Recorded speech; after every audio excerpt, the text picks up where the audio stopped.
When the English writer Virginia Woolf learned that Clive Bell had proposed to her sister Vanessa, she realized that changes had already permeated 46 Gordon Square, Bloomsbury, on that summer afternoon in 1905. Of course, Vanessa's engagement was not the only sign of a new chapter at Gordon Square. Changes occurred when tedium later infiltrated the parties and conversations once enjoyed by the people of the Bloomsbury group. And when Virginia Woolf learned that it was in fact some Bloomsbury men's lack of interest in women that helped lift the burden of etiquette on the female guests. Later, in 1906, the death of Virginia and Vanessa's brother, Thoby Stephen, would also put an end to all those carefree years at Gordon Square. However, even if all that hadn't happened, changes were still imminent. In her memoir, Woolf noted that the art in the drawing room of 46 Gordon Square had greatly altered its character since 1904. To be more specific, she stated that the era of John Singer Sargent, who was once considered the leading portrait painter of his generation, and English painter Charles Wellington First, was over, and the age of Augustus John was dawning. I'm Drea, a volunteer librarian at the RiverBrink Art Museum, and today's Weir Wednesday video will be discussing the life and works of Augustus John. The research and script for this video was written by the programming and curatorial assistant at RiverBrink, Moyu Chen. I am simply lending my voice to his words. Augustus John was born in 1878 in Tenby, Pembrokeshire, Wales, and was the third child of Edwin William and Augusta John, maiden name Smith. John initially lived in Haverfordwest, but moved back to Tenby at 6 years old, after his mother passed away that same year. Although Augusta existed only briefly in her son's life, she had an amateur talent for watercolor and no doubt became a role model for John and his older sister, Gwen. Art, which was once an escape from a forlorn childhood, later became a lifelong career for both siblings. Augustus John studied briefly at Tenby School of Art, then attended Slade School of Fine Art in London from 1894 to 1898 with Gwen. In 1895, John sustained a serious head injury from a diving accident, which arguably enhanced his artistic faculty, but may have resulted in erratic behavior. In 1901, John married fellow Slade student Ida Nettleship, and later that year started to teach at the Art School of Liverpool's University College, where he remained until 1902. By 1903, John had become one of the best-known artists in Britain at the age of just 25. Throughout his life, John created many etchings and drawings, but it was his portraits that gave him his reputation. Among his sitters were distinguished contemporaries such as George Bernard Shaw and Colonel T.E. Lawrence. You may recognize T.E. Lawrence as the man whose life inspired the movie Lawrence of Arabia. Although it is unlikely that Virginia Woolf had seen portraits of John's son Pyramus filling an entire wall of her drawing room in 1904, as she stated, since Pyramus was born in 1905, she was not wrong that a new age of Augustus John was beginning to take shape around that time. The array of work by Augustus John that we have in the RiverBrink collection is predominantly focused on portraiture and figure composition. However, the expressive qualities are abundant. The collection of paintings, pencil sketches, and ink etchings created by John reveals not only the likeness, but also the intimacy that portraiture and figure drawing can extract from the sitter. John's family and acquaintances were often his sources of inspiration. These subjects were captured in idyllic moments against a harmonious background. Etching and drawing are two media that ran through Augustus John's life as an artist. The draughtsman's skills emerged from John's early training and are prevalent in his painted and sketched portraits. During his study at Slade School of Fine Arts, John's highly personal approach to drawing enabled him to study closely with Henry Tonks, a former British surgeon and drawing instructor at Slade at the time. John later would draw with charcoal and other materials, but pencil was always his most characteristic medium. Let's now look at this drawing of the artist's son, Robin, made in 1906, simply titled Robin. The drawing was acquired by Mr. Samuel E. Weir in 1966 from Park Burnett Galleries in New York and is now part of the Weir collection at RiverBrink Art Museum. Robin was the third son and child that John had with his first wife, Ida. Known for his bohemian lifestyle and large family, John produced numerous portraits and drawings of his children, wife, and mistresses. Yes, a relatively happy marriage with Ida didn't preclude John from being attracted to a nomadic lifestyle or beginning a relationship with his mistress and later wife, Dorothy, or Dorelia McNeil. Some have suggested that this sketch of a standing woman in the Weir collection was possibly made to prepare a portrait of Dorelia. Beside his family members, John also painted street scenes and group portraits. This work, simply titled Street Scene, demonstrates John's fine penwork and personal style. We can see there is no meticulous chiaroscuro that indicates depth here, yet a multitude of undulating, free pen strokes articulate the form of each figure. Chiaroscuro refers to the balance and pattern of light and shade in a painting or drawing. In the 1880s, interest in non-commercial etching rekindled due to the introduction of the photomechanical printing process. Swimming with the tide, John first experimented with etching in the 1890s when he was exploring different mediums as an art student. Of course, for John, the scratches of the etching needle on a metal plate also resemble the movement of pencil on paper, and vice versa. This etching portrait of the artist's friend Jacob Epstein in the Samuel E. Weir collection at RiverBrink perhaps best illustrates the connection between the two mediums and the influence they have on each other. The cross-hatched lines running on the figure's left cheek, chin, and around both eye sockets articulate a very elegant chiaroscuro. It echoes the texture and manner of John's earliest drawings, as we can see here in this drawing of Ida Nettleship, Ursula Tyrwhitt, and Gwen John from 1897. At the same time, John found inspiration in prints by the old masters, such as Rembrandt and Francisco Goya and artists of his time, such as Jean-François Millet and James McNeill Whistler. Influenced by Henry Tonks, John frequently visited the National Gallery in London and other public collections when he was at school and later teaching in Liverpool, where he could closely study historical prints and the old masters' works that he adored. Here is an early plate self-portrait by John in 1901 alongside Rembrandt's self-portrait, Rembrandt à trois moustaches. We can see some similarities between the two self-portraits in terms of the posing, composition, and hatching lines of chiaroscuro. We can see both figures wearing a hat, curling their lips, maybe smiling, sitting in a way so the right side of their face and body is in the shade. They also both gaze through the viewer at something further that seems to amuse them. John's self-portrait, in some ways, produces an even more dramatic effect of light and shade compared to that of Rembrandt, as we can see in the stark contrast of the figure's left and right shoulders. The minor difference, on the one hand, can be interpreted as the young artist's attempt to show a quality and style of his own. On the other hand, it appears that John had a good understanding of Rembrandt's mature work.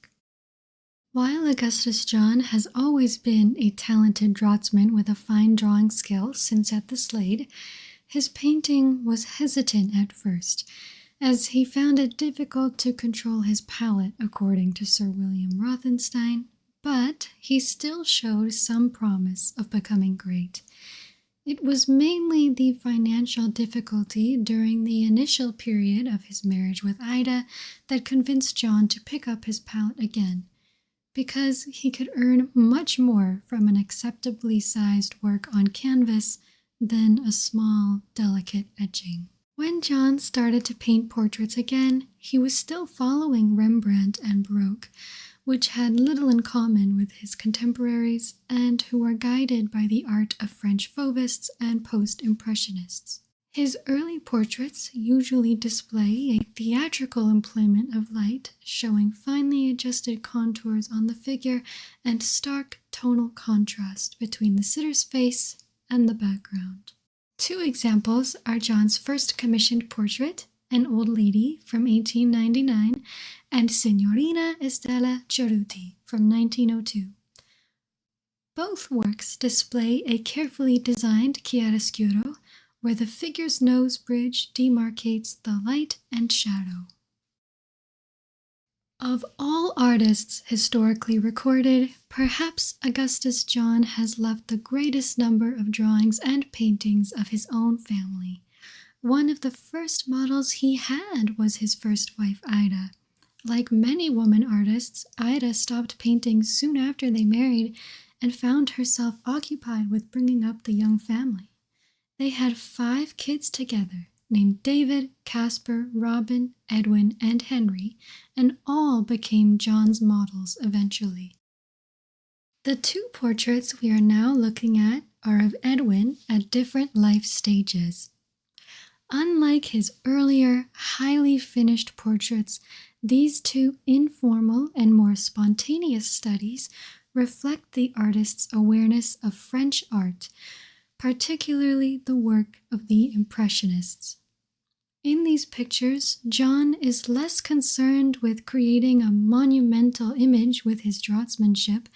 Instead, his brushstrokes become drier and more visible, and compositions are flatter and less smooth, as shown in the portrait of Edwin as a child.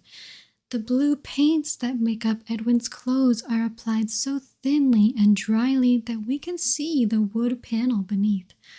Some would say John started to paint in the post-impressionist manner, and sometimes with the dry paint technique in oil painting.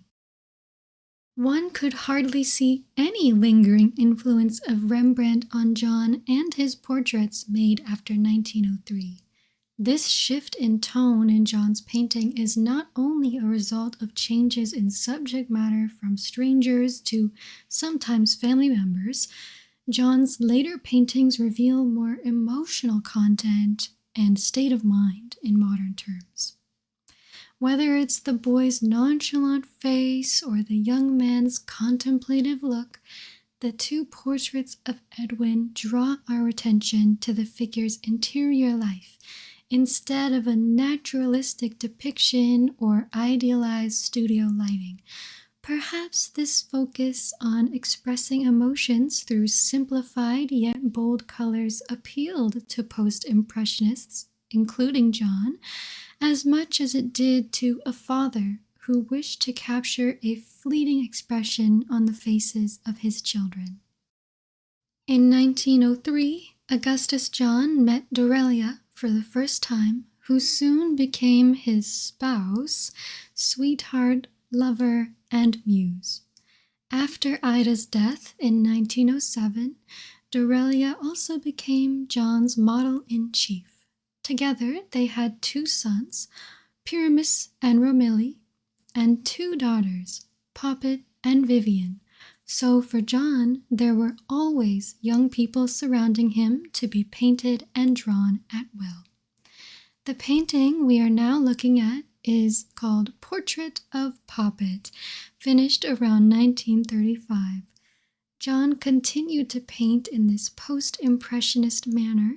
The paint is loosely handled and applied quite thinly in short, swift strokes using a narrow tonal range. This portrait of Marchesa Casari at the Art Gallery of Ontario is perhaps one of the most popular portraits in Canada. Marchesa Luisa Casati was born to a rich Italian family in 1881. She was, in many respects, a performance artist, shocking Europe with her eccentricity and her outlandish costumes. Her extravagance and narcissism were legendary, which might explain why so many artists agreed to paint her portrait. You may be wondering why I've suddenly shifted to discussing Casati, and that's because Casati was also no stranger to Augustus John. Over her lifetime, Casati had many extramarital affairs with poets and artists, including John. The two first met in 1919 when John was in Paris painting dignitaries attending the peace conference. Their initial meeting led to a 35-year friendship, during which John painted Casati 4 times. Among more than 125 known portrayals of Casati, John's portrait is widely regarded as one of the most successful. I'm sure you can see why by just looking at it. It's provocative and alluring, and the mountainous background and even Casati's posture draw comparisons to Da Vinci's Mona Lisa, with the way she's holding her hands and positioning her shoulder, but John's work seduces viewers with eroticism rather than mystery. Casati, adorned in a silk robe, suggestively turns her gaze toward the viewer through dark-lined eyes that seem to follow you around the room. Now, for a different aspect of his life, let's briefly discuss World War I. Although Augustus John was rejected for military service in 1916 due to his knee injuries, he was one of the artists commissioned by the Canadian War Memorials Fund to document the activities of the Canadian Expeditionary Force in Europe during the First World War. The CWMF, created by British press baron Lord Beaverbrook, successfully raised money, morale, and enlistment by publicizing the achievement of the Canadian Corps. These sketches of soldiers by John in the Weir collection were studies for a mural-sized canvas depicting Canadian troops, refugees, and prisoners of war in the area of the French town of Lens. The painting was commissioned by Beaverbrook, who envisioned the Canadians opposite Lens as the centerpiece of a war memorial to be built in Ottawa. The plan for memorial building was not realized, and the painting remained unfinished. It is in the collection of the War Museum in Ottawa. It is hard to credit now the scale of Augustus's achievements. He was elected a full Royal Academician in 1928 and named to the Order of Merit in 1942. He was also the president of the Royal Society of Portrait Painters and a trustee at the Tate Gallery. By word of mouth, his youthful drawings were compared to Raphael and Rembrandt. He was the finest draughtsman across Britain to American artist John Singer Sargent. He was briefly acclaimed as the leader of British post-impressionism, then celebrated as the preeminent portrait painter of his age. 2 years before his death, John was awarded the Freedom of the Town by his hometown of Tenby. In 1961, he died in Fordingbridge, Wales, at the age of 83. Despite being a prodigy and a genius portrait artist and draughtsman during his early career, Augustus John grew increasingly obscure later in his life and after his death. Between the 1930s and 1960s, he found himself unable to exhibit as frequently as before and worked only with the exception of a few small galleries. His later works were also regarded as less accomplished by critics and collectors. Meanwhile, recognition came slower to Gwen John, Augustus's sister, perhaps decades after her death. Gwen was born in Haverfordwest in 1876, the second of 4 children and the older sister by 18 months of Augustus. Gwen studied at Slade Art School from 1895 to 1898 as part of the first generation of women artists to receive a formal art education. From the Slade, Gwen moved to France, where she spent the majority of her life primarily in and around Paris. There, she studied under James McNeill Whistler. Both her education and experiences in Paris had a great impact on her work as she found herself at the center of the art world. She supported herself by being an artist's model, famously for Auguste Rodin, with whom she had a passionate affair. Gwen's obscurity came from her rare presence in art exhibits during her early career. She held only one solo show of her work in London in 1926. She sold a few works, often giving them away as gifts, and most pieces were collected after her death. One can find the isolation and solitude pursued by Gwen illustrated in her intensely personal studies of interiors and solitary figures. In terms of the tonal range, Gwen used a limited palette of mauves and blue-grays, unlike Augustus's romantic and joyful works.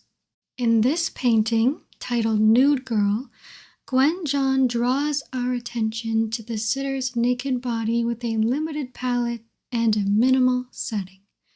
Yet, in contrast with an emphasis on sexuality as Augustus would do, the rigid pose and the slight distortion of the figure suggest tension, and the direct gaze challenges expectations of the passive female nude. The painting is currently in the Tate Britain collection. This is another portrait by Gwen at Tate Britain. Gwen's contemplative studies of lone women in the calm surroundings of their homes suggest intimacy and peace, but at once sadness.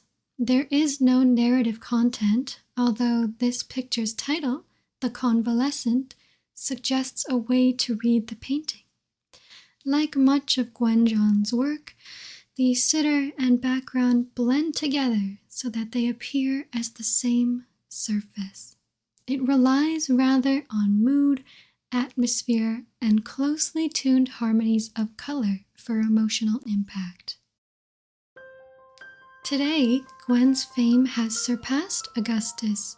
She was known for her singularity of use of colors and her expressionist portraits, always the harshest critic of his own work and the most loyal supporter of his sisters. Augustus once prophesied that in 50 years he would be known as the brother of Gwen John. There are no paintings by Gwen John in the Weir collection, but if you're interested in diving deeper into the works of Augustus John, please consider making a trip to RiverBrink Art Museum to see the exhibition Under One Roof, Family in Art. If you are a literature fan, it's good news that the artwork of Augustus John has inspired a range of modern and contemporary literature too. Both Canadian writer Lynn Crosby and American author Jack Kerouac wrote poems about Marchesa Louisa Casati, and another Canadian author, T.H. Sinney, wrote a fictional novelette based on meeting Casati in dreams. The story is called The Eyes of a Marchesa, from his book The Dream Escape.